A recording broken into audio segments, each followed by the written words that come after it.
Մինչև խաղը եւ ենթադրում եմ խաղից հետո քաղաքագետներն ու փորձագետները քննարկելու են, թե ինչ է փոխվելու Գյուլի այցից հետո։ Կարծիքները երկուսն են ոչինչ, սահմանները ինչպես փակ են, այնպես էլ կմնան, մյուսները ավելի լավատեսական են տրամադրված։ Այսօր օրինակ իմ թուր գործընկերներից մեկը իմեյլ էր ուղարկել առաջարկով ստեղծել Հրանտ Դինքի անվան դիվանագիտական նախաձեռնություն։ Մի խոսքով ֆուտբոլ խաղալն ու դիտելը այնքան էլ պարզ չէ եւ հասկանալի է, որ մեկ այցով կամ մեկ հանդիպմամբ հնարավոր չէ լրացնել այն բացը, որ գոյություն ունի փակ սահմանների պարագայում։ Ինչ կա եւ կլինի։ Թեման շարունակում է Արտյոմ Լևոնյանը։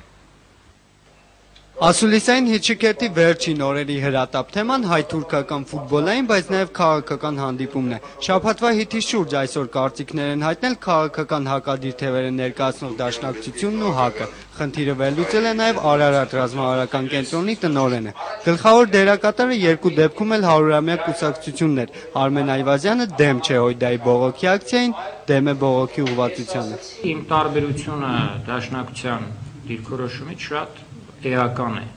Դաշնակցությունը քննադատում է Թուրքիայի քաղաքականությունը։ Ես քննադատում եմ Հայաստանի Հանրապետության քաղաքականությունը։ ՀԱԿ անդամ Լևոն Զուրաբյանն էլ իր հերթին անբնական է համարում դաշնակցության ցույցը։ Ըստ նրա դա տարօրինակ է, առնվազն այն հանգամանքով, որ դաշնակցությունը կառավարության մի մասն է։ Դեռ հասկանալի կլիներ, եթե խոսքը գնար ինչ որ հարցերի շուրջ տարբեր դիրքորոշումների մասին։ Բայց կառավարությունը չի կարող, անգամ եթե ներսում ունի տարբեր խմբավորումներ, որոնք ունեն տարբեր դիրքորոշումներ, չի կարող ունենալ տարբեր գործողություններ։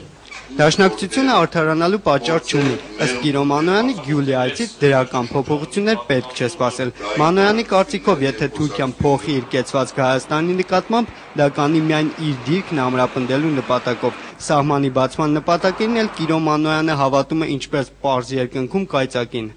Թուրքիան ինչ որտեղ կարծես իր քաղաքականությունը վերանայելու, թերփոխելու մասին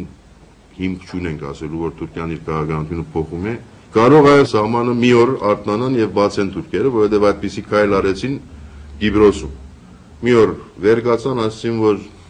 հյուսային հարավային Կիպրոսի միջև անցքը որ փակ էր, բացում են։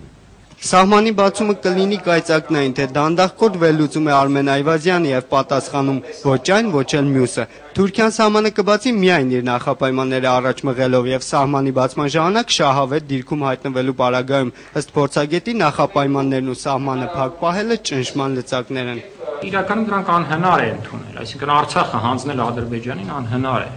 Հենց այդ նպատակով էլ Թուրքիան առաջ է քաշել այնպիսի պայմաններ, որոնք անհնար լինեն ընդունելու համար, որպեսզի նա մշտապես հնարավորություն ունենա ճնշումներ գործադրելու Հայաստանի վրա։